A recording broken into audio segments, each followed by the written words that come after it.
Beaucoup d'entre nous possèdent à la maison un chauffe-eau électrique grâce auquel nous pouvons produire de l'eau chaude. Mais combien savent réellement comment est fait un chauffe-eau électrique à l'intérieur?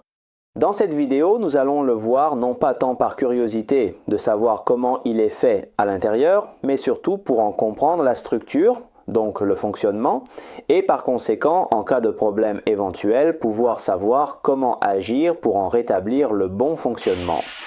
Commençons par découper toute la circonférence de la tôle extérieure dans la partie inférieure du chauffe-eau.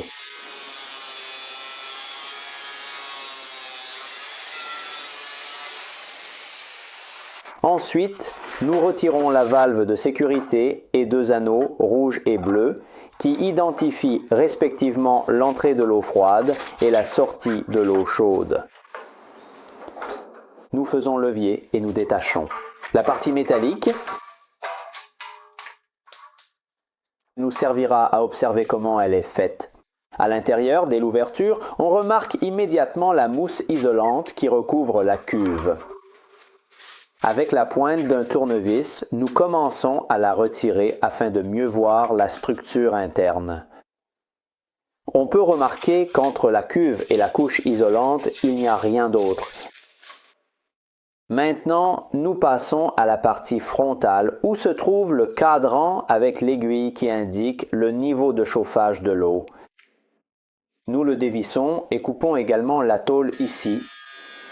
Une fois la mousse enlevée et retirée, nous voyons que la surface, là aussi, est complètement lisse.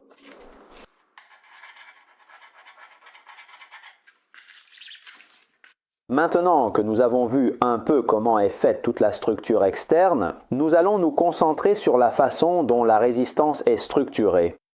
Ce que nous trouvons ici, c'est fondamentalement d'abord cette partie-là, qui n'est rien d'autre que le thermostat, donc la sonde. Sur celle-ci, on peut également régler la température souhaitée à l'intérieur.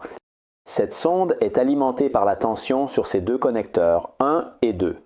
Et à partir de là, la tension passe de toute façon au fil qui alimente le petit voyant lumineux indiquant son allumage. La sonde est insérée à l'intérieur de la résistance, il suffit donc simplement de la tirer vers l'extérieur.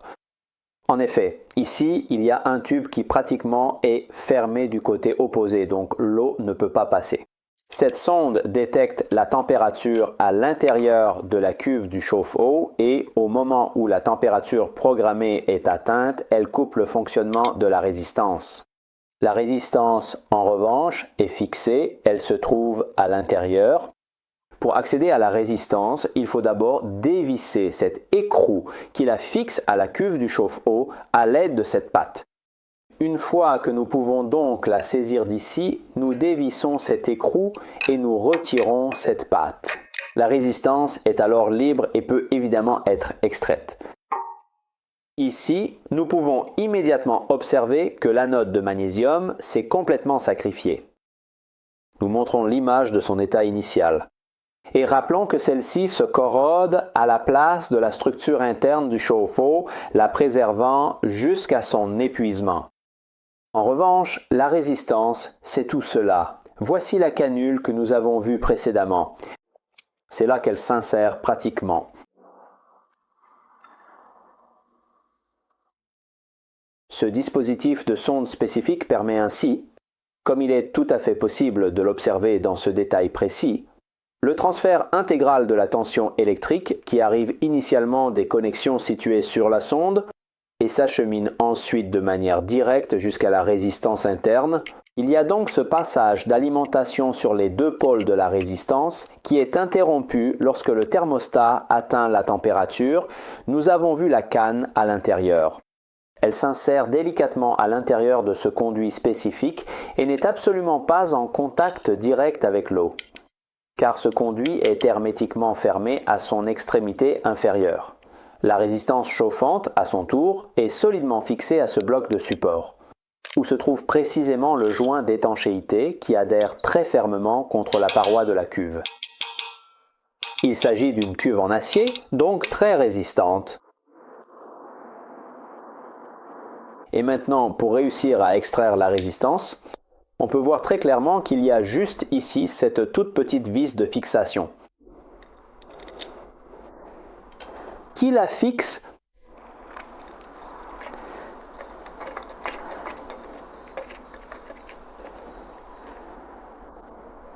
au support.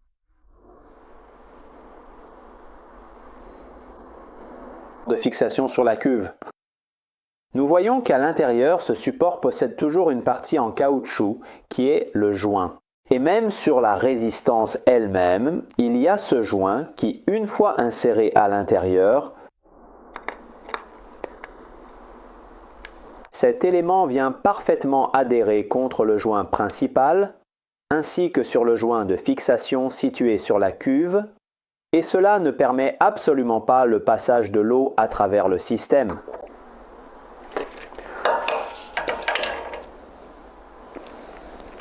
Une autre chose que nous avons remarqué sur le chauffe-eau est la présence sur la partie extérieure de la toute petite aiguille qui nous indique précisément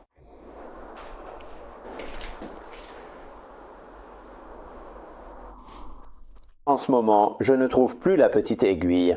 Quoi qu'il en soit, elle indique la progression du chauffage de l'eau. Cela se fait grâce à un double système très simple de chauffage de cette partie. Ici, ensuite, grâce au ressort, cela agit sur la partie interne qui, en créant ceci, en envoyant de la chaleur, fait monter l'aiguille. Cette partie-ci est en contact avec la cuve. Nous l'avons vu du côté extérieur où nous avons découpé, mais elle ne pénètre pas à l'intérieur de la cuve. Par conséquent, la chaleur lui est transmise par le chauffage qui se produit d'abord dans l'eau, puis passe à la cuve. Toute la zone située sur la partie périphérique de la circonférence extérieure de cette cuve est entièrement remplie avec une couche épaisse de mousse isolante de haute performance afin d'assurer une protection thermique optimale et constante. Ce dispositif permet effectivement, ou plutôt cela parvient à réduire de manière significative la dispersion de la chaleur de la cuve, grâce à l'épaisse couche de mousse isolante. S'il n'y avait pas de mousse, évidemment, l'eau chauffée se refroidirait très rapidement, dissipant la chaleur vers l'extérieur. En revanche, cette couche de mousse est présente aussi bien sur la partie supérieure. Nous l'avons vu tout à l'heure, nous l'avons retirée, elle se trouve sur la partie inférieure et latérale. Elle permet à la chaleur de rester emprisonnée à l'intérieur, ou du moins de ralentir considérablement la dispersion de la chaleur dans le temps. Avant de conclure la vidéo, regardons l'intérieur de la cuve. On peut remarquer, en plus de la présence de sédiments, que le tuyau de sortie de l'eau chaude traverse la cuve en hauteur, presque tout le chauffe-eau, afin d'obtenir une aspiration de l'eau en hauteur. Rappelons que lorsque l'on ouvre l'eau chaude, c'est précisément par ce tuyau qu'elle passe. Le tuyau d'entrée de l'eau froide, en revanche, est placé en bas. Cela permet, à l'ouverture du robinet, de faire entrer de l'eau froide. Celle-ci augmente le niveau, poussant vers le haut l'eau chaude qui est alors prélevée.